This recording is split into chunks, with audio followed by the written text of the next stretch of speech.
는 값없이 주시는 하나님의 선물입니다. 성경을 보면 하나님의 은사는 그리스도 예수 우리 주 안에 있는 영생이니라고 말씀하고 있습니다. 사실 우리가 살면서 생명에 필요한 가장 중요한 밝은 햇빛, 공기, 물 등은 다 선물로 거저받았습니다. 이와 같이 천국 영생도 하나님이 우리에게 값없이 선물로 주신다는 것입니다.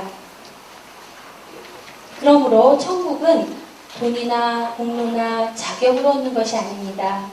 성경을 보면 너희는 그 은혜에 의하여 믿음으로 말미암아 구원을 받았나니 이것이 너희에게서 난 것이 아니요 하나님의 선물이라. 행위에서 난 것이 아니니 이는 누구든지 자랑하지 못하게 함이라고 말씀하고 있습니다.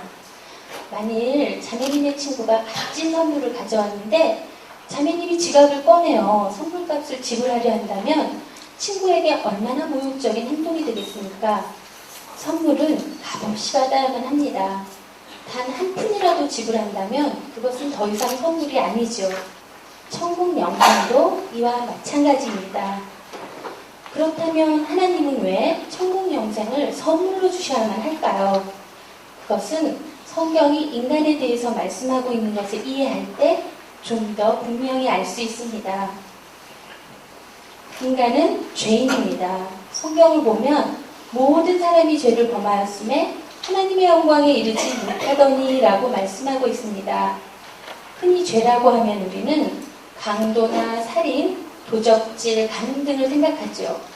그러나 성경에서는 죄를 이렇게 정의하고 있습니다. 남을 속이거나 화를 내는 것처럼 하지 말아야 할 것을 하는 것만이 죄가 아니라 부모를 공경하지 않거나 이웃을 내 몸과 같이 사랑하지 않는 것처럼 하지 말아야 할 것을 하는 것도 역시 죄입니다. 또한 죄는 행동으로만 짓는 것이 아니라 교만, 정욕, 미움, 탐심, 시기, 질투, 거짓말처럼 마음속에 품고 있는 생각과 말로도 짓게 되죠. 그러나 무엇보다도 하나님을 하나님으로 믿지 않는 것이 가장 큰 죄라고 말씀하고 있습니다. 이런 기준으로 볼 때 자매님은 하루에 몇 번 정도 죄를 짓는다고 생각하세요?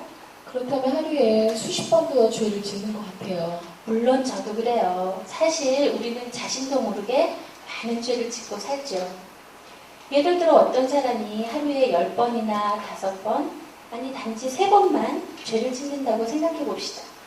아마 이런 사람은 걸어다니는 천사라고 말할 수 있을 것입니다. 이처럼 선한 사람이라 할지라도 하루에 3번이면 1년에 1000번 이상, 90평생을 산다면 9만 번 이상의 죄를 짓게 되죠. 이처럼 많은 범죄 기록을 가진 상습범이 형사법정에 선다면 과연 무죄 판결을 받을 수 있을까요? 그럴 수는 없죠. 이 세상에서 자신은 죄인이 아니라고 주장할 수 있는 사람은 아무도 없어요. 그러므로 죄인은 자신을 구원할 수 없습니다. 성경을 보면 하늘에 계신 너희 아버지의 온전하신 것 같이 너희도 온전하라고 말씀하고 있습니다. 우리가 선행으로 천국에 들어가기를 원한다면 하나님의 표준에 도달해야 돼요. 하나님의 표준은 온전하라는 것이에요.